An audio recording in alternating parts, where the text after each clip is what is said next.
Hey friends, what's good? Welcome to Story Time. Today's story is about something that happened in the past that I find is I think we need to deal with it right now in the present because I had dealt with it 15 years ago and it just seems to be coming up a lot more in conversation. And that is about shadow work, persona, and the masks that we wear to get through our everyday life. So I'll set the story up a little bit. I had never been to a wellness retreat or any of that kind of thing before, but I was into um, what's the word? Like the different kind of spiritual way of being with the pyramids and energies and all that kind of stuff. That was very big in probably in 2014, 15 up to probably 2018. I was really big into that, crystals and things. And there's a place for that kind of stuff, but now I'm just fully into God. So I don't go there with that stuff anymore. But I was trying to find a way. I was in the middle of being sick. It was the last tumor that I had was in 2014 to 2017, and I was so sick. I had pretty much felt like I was giving up. I was trying to work. I was trying to run popcorn or hot dog stands, and I was just trying to stay alive, and no doctor could help me. Nobody was fixing any of the problem. And I had eight doctors, and I got so frustrated one day. I just said to Dave, I think I need to go away for a day or two and see if I can, go to one of these wellness retreats and see if it changes anything for me, if it makes it better, if it makes my life better, if it gives me some answers, because I didn't have any answers. I just didn't want to be sick anymore. The way that life was going, I was at the point where I'm going to explain the illness that I dealt with. So I had a tumor that was full of testosterone. So what it was doing was it was wreaking havoc in my female body by taking this testosterone and just funneling it through my body at this rapid rate. So I was creating twice as much blood as you normally create, like my veins were popping. I had about 12% body fat and I didn't work out. So I had basically lost all my weight.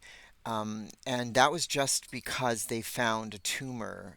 This was a long time after they we didn't know what was wrong. 2014, I was started to become very sick. They found the tumor in 2017, so I'd gone almost 4 years being so sick that and it was just baffling to all the doctors. But what was ending up happening was my psyche, my psychological life was a mess because I was always feeling horrible. And I just wanted to feel better. I wanted to be better. I wanted the doctors to figure out what was wrong. So let's jump over to when I decided to go on a wellness retreat. So I took all the money I had at the time and I found this woman that I thought, wow, I should check this woman out. She sounds really amazing. And I read her book and it talked about doing a silent retreat where you go in with a whole group of people and there's no talking, there's eating healthy, there was dancing and yoga and really interesting things. To me, it was interesting because I'd never really done that before, especially not in a group setting. So I drove in the pouring rain all the way to another town, probably 3.5 hours away, and I had to leave Dave and Sadie behind to fend for themselves.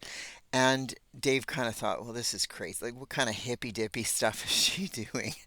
And when I got there, I looked sickly. Now, if you imagine um, loaded testosterone running through a female body, like I was sunken. My face was sunken, like I'd lost, 60, 80 pounds. It was just horrible. I looked really sick and I looked disfigured. I know it sounds kind of weird, but I didn't look the way I look now. Like I looked completely different and I looked sick.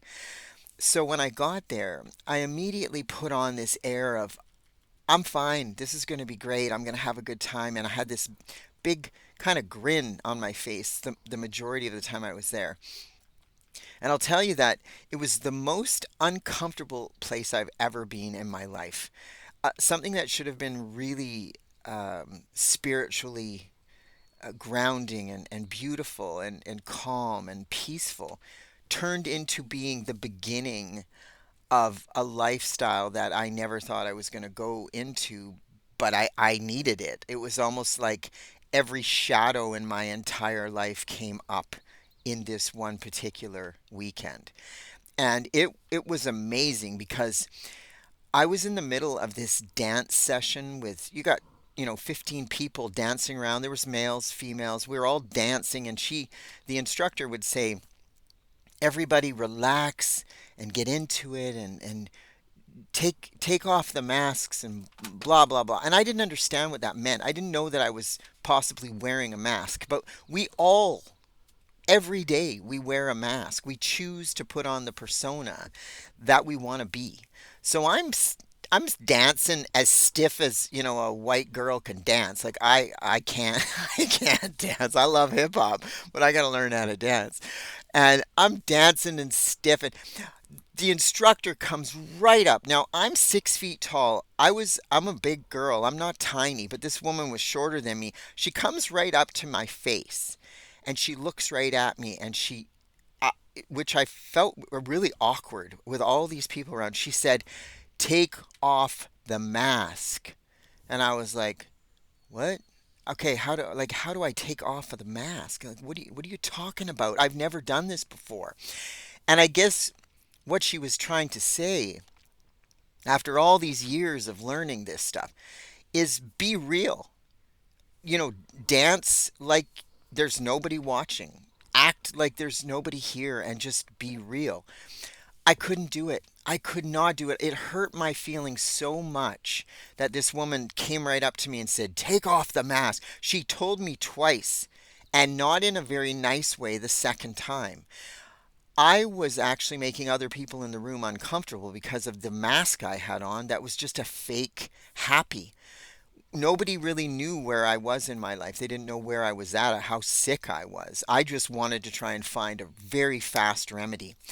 But, fast forward to today, after all I study a lot. I love Carl Jung and the way he studies psychology and how people do put on a persona for every single thing they do. They put one on to go to work. You put on a fake mask to get through a day at school.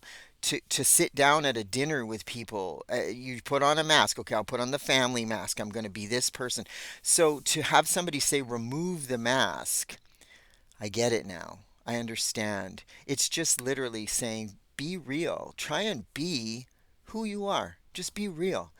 So it was pivotal for me to go through that weekend, but I got home after spending all the money and being yelled at in the dance class and writing in my journal because we had to write in our journal what we got from the day. And I was so mad. I'm like, I don't know who this chick thinks she is and blah, blah, blah. And why would she yell at me in front of everybody?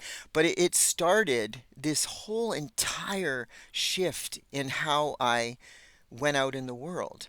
And even though I was still sick for probably another year, I was able to be more real and try to, and so, I'd be standing at at the hot dog stand and talking to customers, and people would come up to me, and a lot of people were very concerned because they knew something was wrong.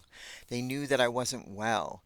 And so as soon as I found out that I had a tumor, and it was the fifth tumor I had dealt with, it actually changed my life so much because it removed something from my life that obviously was created as a way for me to learn and to grow from, because I don't think you get something just to get something. I think you get a thing, a disease, or something happens in your life, or you have a car crash. It's so you can have epiphanies and you can get in touch with your real self and figure out, whoa, what's important in life.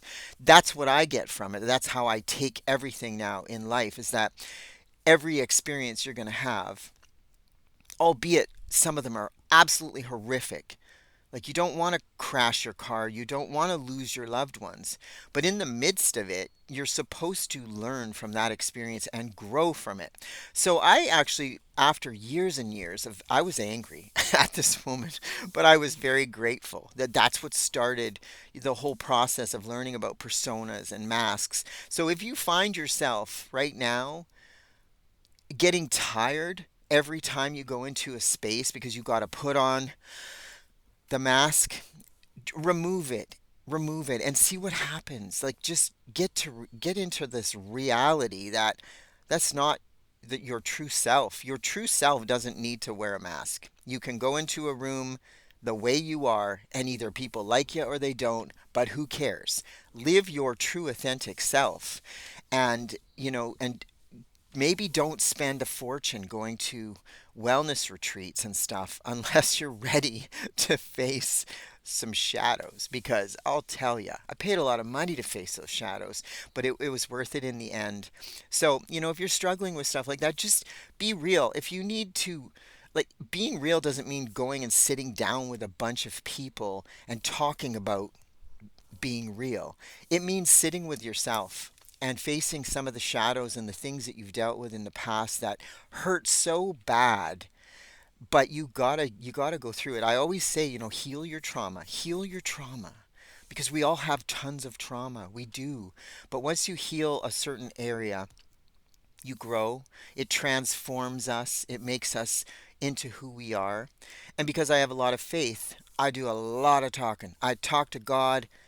I pray incessantly, just like the Bible says. You have to pray incessantly and talk to God and say, "Listen, I'm grateful for what you're teaching me here, but what am I supposed to learn?"